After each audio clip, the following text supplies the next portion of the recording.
미국 트럼프 대통령이 합성 마약 펜타닐 문제를 다시 거론했습니다. 중국에서 공급되고 멕시코, 캐나다를 통해 유입되고 있다며 이 문제가 해결되거나 크게 개선되지 않으면 다음 달 4일 예정대로 관세가 발효될 것이라고 밝혔습니다.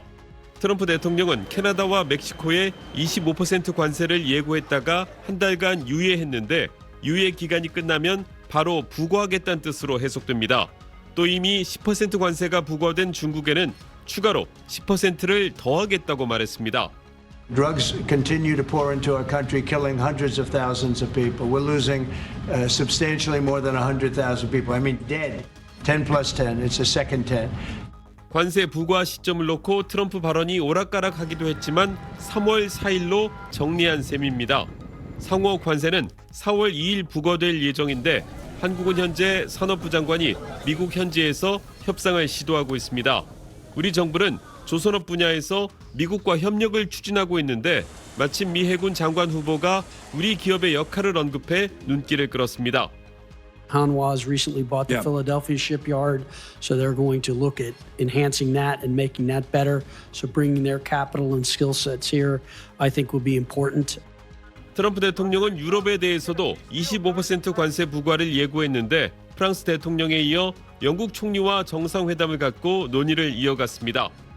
또 현지 시간 금요일엔 젤렌스키 우크라이나 대통령을 만나 광물 협정에 서명하면서 종전 논의에 속도를 붙일 전망입니다. 워싱턴에서 SBS 김용태입니다. 트럼프 미국 대통령이 중국, 멕시코, 캐나다와 관세 전쟁을 시작했습니다. 그리고 이 관세 전쟁을 이야기할 때 빼놓을 수 없는 핵심 요소 중 하나가 바로 펜타닐이죠. 그걸 알 수 있는 트럼프 대통령의 발언부터 함께 보시겠습니다. We have to stop fentanyl, and that includes China. Fentanyl has killed this year at least 200,000 people. It's pouring in from China through Mexico and Canada. 여러분 이미 접하신 분들도 많겠지만 미국이 멕시코와 캐나다에는 25%의 관세를 매겼다가 일단 유예 기간을 뒀고요. 그리고 중국에는 추가 10%의 관세를 매겼는데 또 즉각적으로 시행을 했습니다. 그래서 중국도 즉각적인 보복 대응에 나선 상황입니다. 이 과정에서도 보면 펜타닐이 얼마나 핵심적인 요소인지를 알 수 있는 장면들이 포착이 됐습니다. 트루도 캐나다 총리 같은 경우는 펜타닐 문제를 담당할 펜타닐 차르를 만들겠다라고 발표를 했고요. 또 셰인바움 멕시코 대통령 같은 경우는 미국과 그 펜타닐 문제와 관련해서 합의했다 이렇게 직접 언급할 정도였습니다. Él hizo varias propuestas y finalmente pues llegamos al acuerdo que está y en particular el tráfico de fentanilo de México hacia Estados Unidos. 중국은 펜타닐이 미국의 문제라고 하면서 관세로 위협하지 말라 이렇게 맞받아쳤습니다. 我们希望美方以实际行动维护中美禁毒合作来之不易的良好局面. 이번 관세 전쟁 국면에서 그만큼 펜타닐이 아주 핵심적인 요인이라는 걸 볼 수 있는 장면들인데요. 팩트는 기본, 맥락까지 전해드리는 뒷백에서는 그래서 두 가지를 짚어보려고 합니다. 첫 번째는요, 미국에서 정말 이 펜타닐 문제가 얼마나 심각하다는 건지, 그리고 두 번째는 중국과 멕시코, 캐나다 각각이 미국의 이 펜타닐 문제에 얼마나 큰 악영향을 미치고 있는 것인지 이 두 가지를 짚어보겠습니다.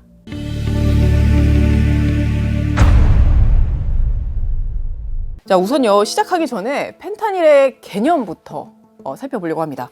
여러분 아마 화면으로 보이실 텐데요. 우리가 통상 마약류라고 통칭해서 부르는 물질들입니다.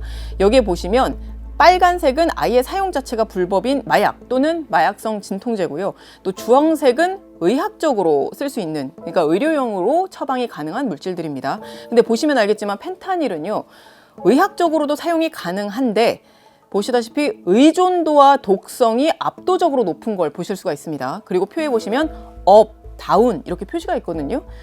업은 정신을 각성시키는 각성계 계통이고 다운은 안정계 계통이라고 보시면 되는데 각성계 계통의 최악이 우리가 흔히 알고 있는 히로폰, 필로폰 이렇게 불리는 메스암페타민이고요. 안정계 계통의 최악이 펜타닐입니다.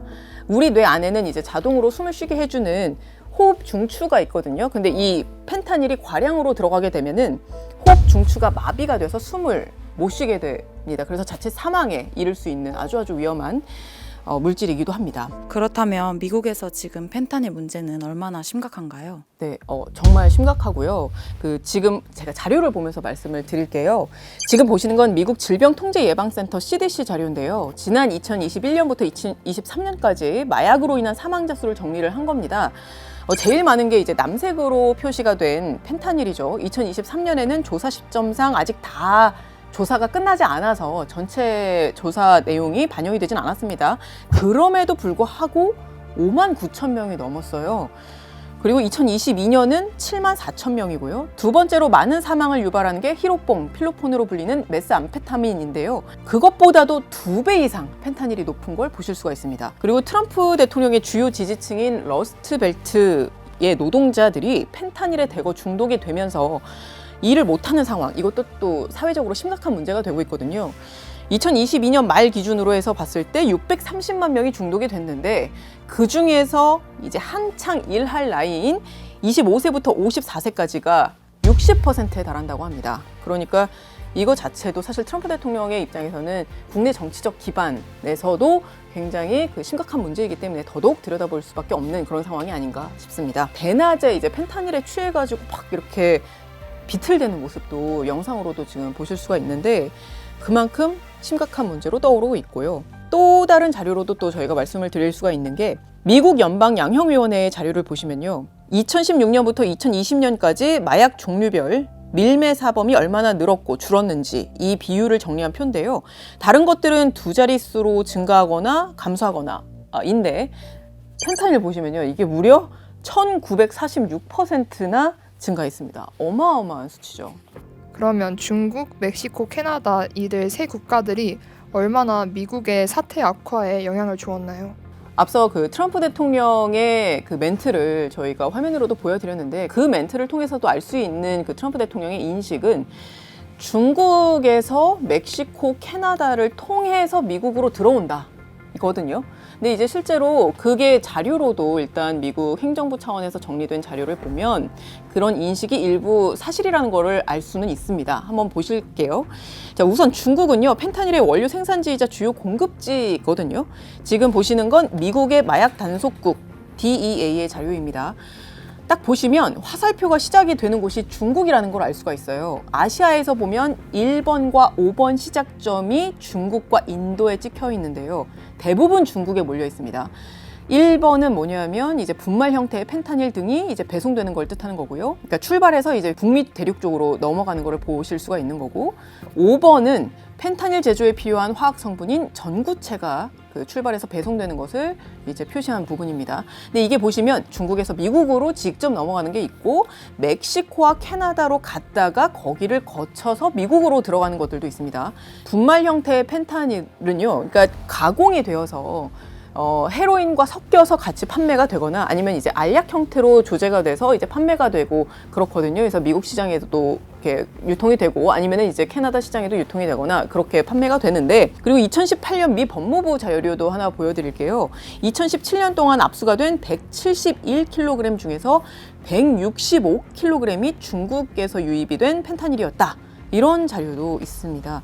참고로 제가 지금 연필을 들고 있는데 연필의 이 끝에 살짝 올릴 수 있을 정도의 2mg만으로도 치사량이 될 수 있을 정도로 상당히 위험한 게 펜타닐인데 2019년에 중국에서 출발을 해서 멕시코의 한 항구로 도착을 한 선박이 있었는데 그 선박에서 24톤의 펜타닐이 발견이 됐다고 합니다. 그럼 멕시코 항구에서 펜타닐을 받는 주체가 마약 카르텔인가요? 네, 맞습니다. 마약 카르텔이에요. 마약 카르텔이 여기서 아주 중요하고 핵심적인 역할을 담당합니다. 우선 멕시코에 여러 카르텔들이 있어요. 저희가 사실 지난번에 마약 카르텔과 관련한 이야기를 뒷백에서 이제 다룬 적이 있었는데요. 카르텔과 관련해서 상세한 내용이 궁금하신 분들, 그러니까 이제 카르텔들이 어떻게 정치인들을 공격하고 이 관계가 어떤지에 대해서 궁금하신 분들은 요 편을 보시면 되고요. 일단 우선 저희가 이번 편에서 말씀을 드리려고 하는 카르텔은 두 곳입니다, 주로. 하나는 멕시코의 할리스코 누에바 제너레이션 카르텔이라는 곳이 있습니다. 근데 여기가 펜타닐을 최초로 판매한 걸로 알려져 있고요. 그리고 곧바로 뒤이어서 시날로아 카르텔이라는 곳이 뒤이어서 이제 펜타닐을 판매한 걸로 알려져 있습니다. 자, 지금 저희가 화면으로 보여드리는 자료가 있는데요. 대부분의 펜타닐은 이제 미국, 멕시코 국경에서 압수가 된다라는 통계예요.